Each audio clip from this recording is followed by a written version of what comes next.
बिहार 2018 सना 110 feet गहरे बोरेवल के गड्ढे में 42 फीट नीचे जाकर कुछ इस तरह से गिर गई थी। लोग इस बात से अनजान थे कि छोटे से गांव में हुई ये घटना जल्द ही पूरे इंडिया के हर एक न्यूज़ चैनल की हेडलाइन बन जाएगी।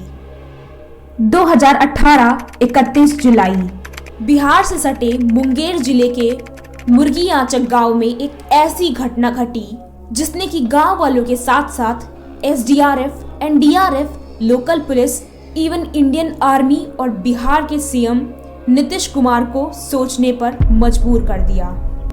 तो इस वीडियो में आज हम बात करेंगे इंडिया के second most difficult borewell rescue के बारे में। सो आप सुन रहे हैं true crime stories with mysterious spot.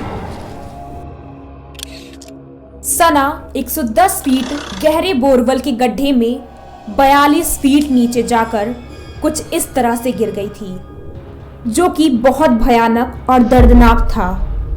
31 जुलाई 2018 वहीं आंगन में 110 फीट से भी गहरा बोरवेल खुदा हुआ था, जिसे उसके नाना ने बोरी से ढक रखा था, क्योंकि उस दिन लेबर छुट्टी पर थे।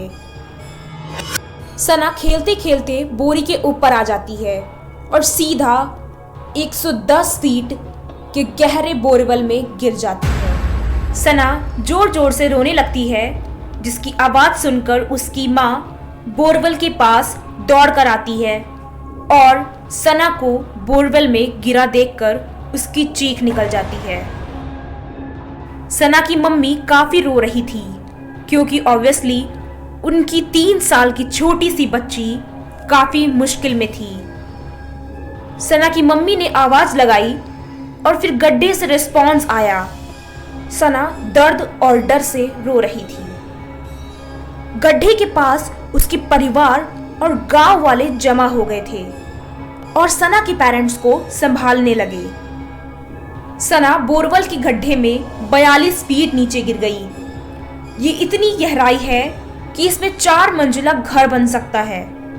जरा सोचो, जब हम 4 मंजिल घर से नीचे झांकते हैं तो हमें कितना डर लगता है, लेकिन सना तो 4 मंजिल गिर के फंसी हुई थी।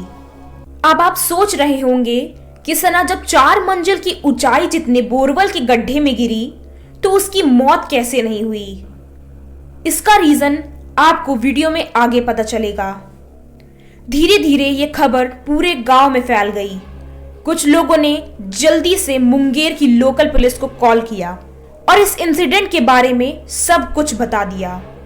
और फिर एसडीआरएफ यानी स्टेट डिजास्टर रिस्पांस फोर्स को लेकर सना की नाना के घर आ गई और तुरंत ही रेस्क्यू शुरू कर दिया। इस रेस्क्यू में लेकिन सबसे बड़ी प्रॉब्लम थी कि कोई भी बोरवेल के अंदर नहीं जा सकता था, क्योंकि इस बोरवेल का छेद बहुत ही छोटा था। 3 साल की छोटी सी सना बहुत बुरी तरह से इस बोरवेल के अंदर फंसी हुई थी। इसीलिए सना 42 फीट के नीचे अपने आप को मूव भी नहीं कर पा रही थी। छोटा छेद होने से उसको सांस लेने में भी काफ़ी प्रॉब्लम हो रही थी और एसडीआरएफ टीम को पता चल गया था कि वो बोरवेल के अंदर नहीं जा सकते हैं। तो सना को प्रॉपर ऑक्सीजन मिलती रहे, इसलिए एक पाइप के थ्रू ऑक्सीजन गैस को बोरवेल के अंदर डाला जा रहा था। बोरवेल के पास खड़े सना के मम्मी पापा उससे लगातार बात कर रहे थे ताकि सना को डर ना लगे। थोड़ी देर बाद बोरवेल के अंदर एक कैमरा भेजा गया, जिसमें कि सना का केवल एक हाथ ही दिख रहा था। ये एक बहुत ही डेंजरस व्यू था। इसका मतलब कि सना की पूरी बॉडी मिट्टी से ढकी हुई थी और सना बहुत ही पेन में थी। और तो और किसी को ये भी नहीं पता कि बोरवेल में गिरने से सना को चोट कितनी लगी है। एसडीआरएफ टीम ने सना को खाने पिलाने के लिए पानी और कुछ चॉकलेट रस्सी से बांधकर सना तक पहुंचाया।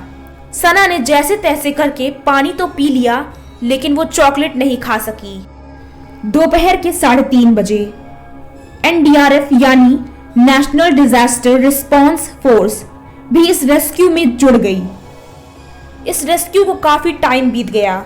बोरवल के पास पूरा गांव और मीडिया वाले इकट्ठा हो रहे थे।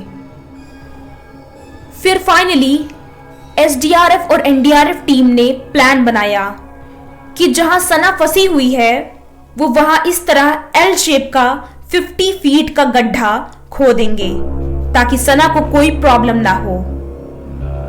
अब हो सकता है कि आपका सवाल ये हो कि जब बोरवल के अंदर सना का हाथ दिख रहा था तो रेस्क्यू टीम ने बोरवल के अंदर रस्सी डालकर सना को बाहर क्यों नहीं निकाला? तो इसका आंसर है कि सना सिर्फ 3 साल की थी। उसे पता ही नहीं कि उसे क्या करना है और ना ही उसकी इतनी मजबूत पकड़ थी कि वो अपना वेट संभाल पाए। शाम के टाइम रेस्क्यू टीम ने बोरवल के पास एक कुएं से खुदाई करना शुरू किया, लेकिन अफसोस 5 घंटे की कड़ी मशक्कत के बाद केवल 4 फीट का गड्ढा ही खुद पाया। एसडीआरएफ को गड्ढा खोदने में काफी प्रॉब्लम हो रही थी, लेकिन फिर एनडीआरएफ की और भी बड़ी टीम रेस्क्यू करने पहुंच गई, जो कि अपने साथ जेसीबी, ड्रिलिंग मशीन और ऑगर मशीन लेके आई। शाम के टाइम एसटीएफ यानी स्पेशल टास्क फोर्स भी जुड़ गई। इन रेस्क्यू टीम ने पूरी रात गड्ढा खोदने का काम किया, लेकिन अब इनके पास एक बहुत ही बड़ी मुसीबत आने वाली थी, जिससे कि ये सारे लोग अनजान थे। अचानक ही रात में मुंगेर में बारिश होने लगी। अब सबसे बड़ी प्रॉब्लम ये थी कि बारिश का पानी बोरवल में घुस सकता था, जिससे सना को सांस लेने में दिक्कत हो सकती थी।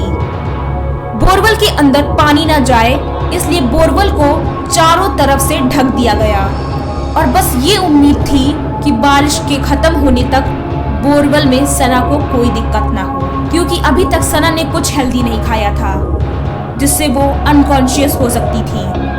और चमत्कार ये था कि गांव वालों की प्रार्थना के कारण बारिश रात में ही थम गई। अब रेस्क्यू टीम पूरी रात दोबारा गड्ढा खोदने लगी और सुबह हो गई। सुबह एक और प्रॉब्लम खड़ी हो गई। प्रॉब्लम ये थी, रेस्क्यू टीम के 35 फीट तक गड्ढा खोदने के बाद आगे गड्ढा नहीं खुद रहा था।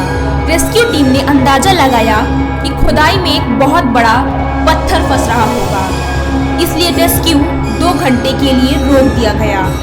लेकिन मीडिया के प्रेशर की वजह से बिहार के सीएम नीतीश कुमार भी हरकत में आ गए और सना को बचाने के लिए और भी बड़ी एनडीआरएफ की टीम और जेसीबी मशीन भेजी गई।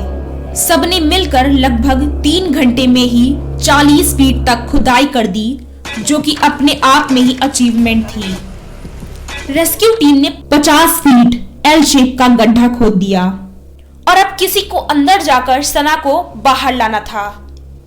इसलिए आगे आए एनडीआरएफ टीम के मेंबर एमपी चौरसिया ने कुछ घंटों की कड़ी मशक्कत के बाद रात के लगभग 9:30 बजे सना को बाहर निकाल ही लिया और तुरंत सना को एम्बुलेंस से हॉस्पिटल पहुंचाया गया, जहां पता चला सना का एक पैर फ्रैक्चर है और उसकी एक आंख में स्वेलिंग है।